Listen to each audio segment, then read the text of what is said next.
Question number 1 5/6 9/3 আৰু 12/7 সংখ্যা কেইটার গড় নির্ণয় করা। সংখ্যা কেইটার গড় নির্ণয় করবার কইছে। তাহলে আমরা কিভাবে সংখ্যা কেইটার গড় নির্ণয় করব? যে 5/6 9/3 12/7 সংখ্যা কেইটার গড় নির্ণয় করা। আমরা সংখ্যা কেইটা কিভাবে গড় নির্ণয় করব? প্রথমে আমরা সংখ্যা তিনটার তলের তিনটার লসাগু নির্ণয় করব। লসাগু আমরা কিভাবে করব? 5/6 প্লাস 9/3 প্লাস 12/7। আমরা লসাগু প্রথম করব। লসাগু নির্ণয় এইভাবে করা লাগে 6 3 ও 7। প্রথম ভাগ যায় 3 দিয়া 2বার 1বার 7। তাহলে কত হলো? 3 দুগুণে 6 6 7 42। লসাগু হচ্ছে কত? 42। 6 7 42। তাহলে আমরা 42 বানাবো। তাহলে আমার 5 × 6 7 7 বার 6 × 7 6 7 42 প্লাস 9 3 14 42 3 14 42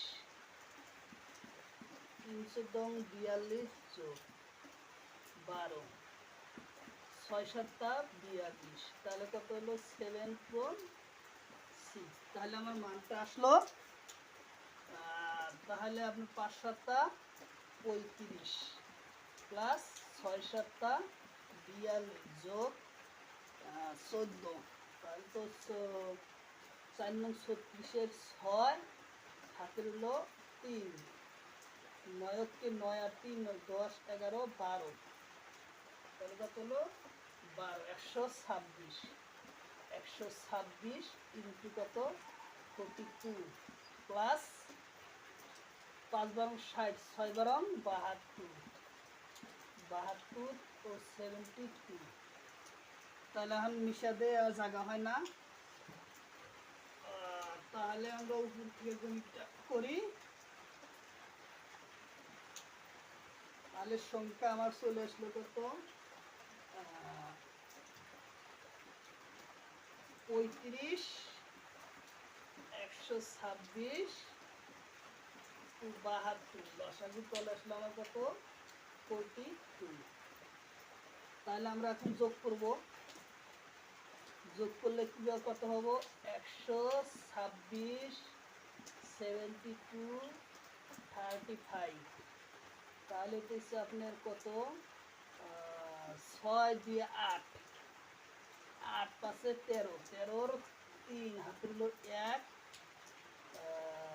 10 2 12 1 13 13 3 হাতের হলো 1 1 আর 1 2 233। 200 কত আসলো আমার? 33। এখন আসলো 2333 or 42। এখন সংখ্যা তিনটার গড় ও যোগফল। সংখ্যা আমার কটা ছিল? 3টা। তাহলে আমরা কিভাবে ইনটু করব? 233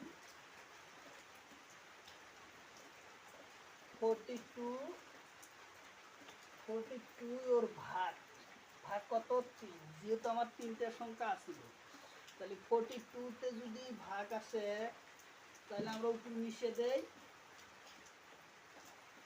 42। তাহলে আমার এইভাবে উল্টে যায় 233 ইন্টু,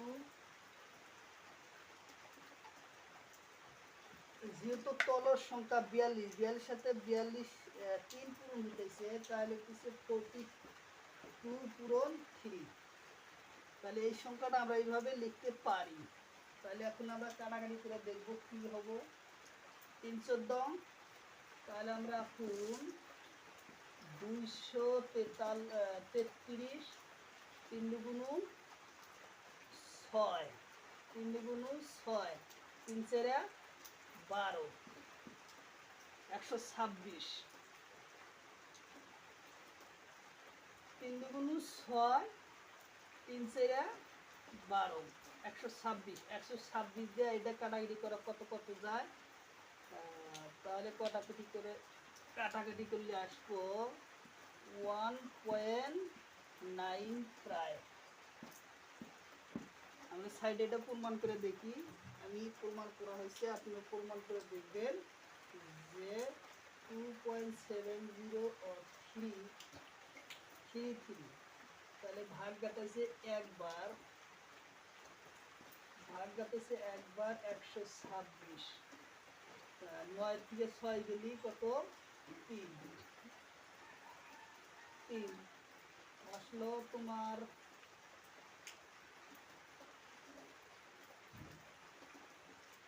0, 2 থেকে 1 গেলি 103 বার, তাহলে আবার পয়েন্ট আসে, পয়েন্ট পরে 0, আবার 9 দেন, প্রায় 9 এর সমান, 8 দেওয়ার পরে 8 হয়, প্রায় 9 এর সমান হয়। হ্যাঁ, যেহেতু পয়েন্ট হলো মেন, গতিকে পয়েন্টের সংখ্যাটা হচ্ছে কি মেন, তাহলে আমার উত্তর চলে আসলো প্রায় 1.0।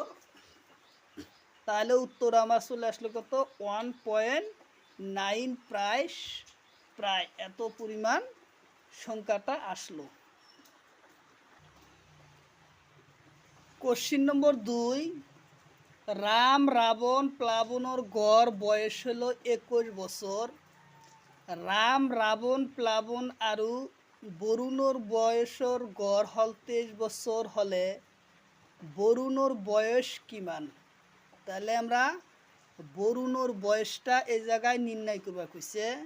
বরুণর বয়স আমরা এইভাবে নির্ণয় করব, শর্টকাট পদ্ধতি ব্যবহার করব। প্রথম কইছে 3 জন, রাম রাবণ প্লাবন, গড় বয়স হলো 21। তাহলে প্রথম আমরা এটা লিখি, প্রথম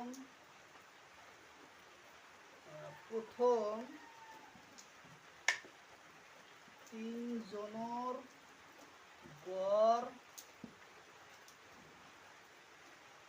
হলো, আমরা শর্টকাটে লিখলাম গড় 3 × 21, তাহলে আমার হবো কত 3 × 3, 3 দুগুণ 6, 63 বছর।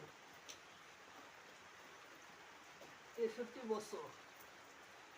আর দ্বিতীয়তে কইছে কি,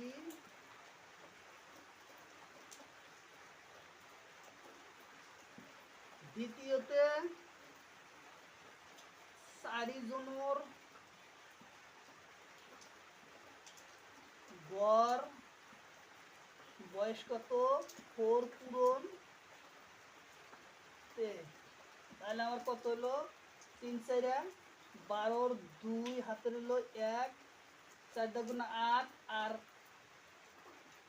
1 হবো কত 9, 72 92 বছর। তাহলে রাম আর রাবণের বয়স, যেহেতু বরুণের বয়সটা আছে কত 4 জনের মধ্যে, তাহলে বরুণের বয়স নির্ণয় করব লাগে। বরুণের বয়স নেব, বরুণের বয়স হবে কত 92 - 63, একটু করে ভালো আসলো তোমার 29 বছর। 29 বছর আসলো অ্যান্সার বরুণের বয়স। বরুণের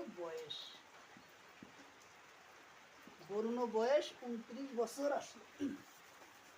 তাহলে আমরা রাম প্রথম 3 জনের গড় বয়স পাইলাম কত 3 × 21 হলো 63 বছর। দ্বিতীয়তে আনলাম 4 জনের গড় বয়স 4 পূরণ 23 হল 93 বছর। আচ্ছা, তাহলে 93-র মধ্যে আছে কি বরুণের বয়স। বরুণের বয়সের থেকে আমরা নিয়ে আসলাম 92 থেকে 63 বাদ দিলে কত 29 বছর। বরুণের বয়স আসলো 29 বছর। কোশ্চিন নম্বর 3 কইছে যে 30 জনীয় ছাত্রর দল এটার গড় বয়স হলো 20 বছর। নূতনকৈ অহা ছাত্র এজনের বয়স হলো 20 বছর হলে 31 জনীয় ছাত্র দলটোর গড় বয়স কিমান? তাহলে প্রথম হইল কোশ্চিনটা 30 জনীয় ছাত্র একটার দল আছিল, তার গড় বয়স হইল 20 বছর। নূতনকৈ অহা ছাত্র এজনের বয়স হল 20 বছর হলে 31 জনীয় ছাত্রর বয়স দলটোর গড় বয়স কিমান? তাহলে আমরা নির্ণয় করবা খুব প্রথম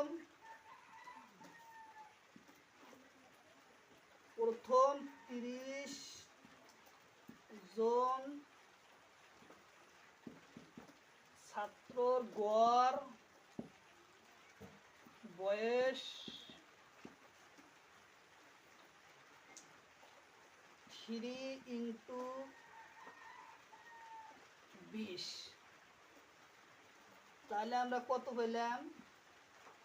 3 দুগুণ 6। তাহলে দুটা লাড্ডু আছে, আমরা দুটা লাড্ডু বসা দিলাম, 600 বছর। দ্বিতীয়ত আসলো, এখন আমরা মিশাতে জায়গা হয় না, তাহলে দ্বিতীয়তে কি লিখতে পারি?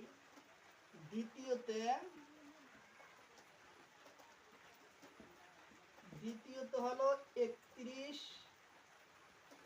জন ছাত্রর গড় বয়স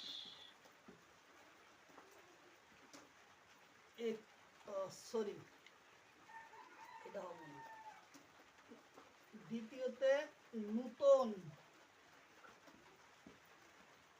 নূতন কই অহা ছাত্রর গড় বয়স, তাহলে দ্বিতীয় কোশ্চিন কইছে কি? দ্বিতীয়তে নূতন কই অহা ছাত্রর বয়স 20 বছর।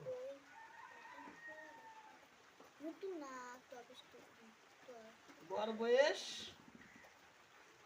20 বছর, নতুন কই অহা ছাত্র বয়স হল 20 বছর। এতিয়া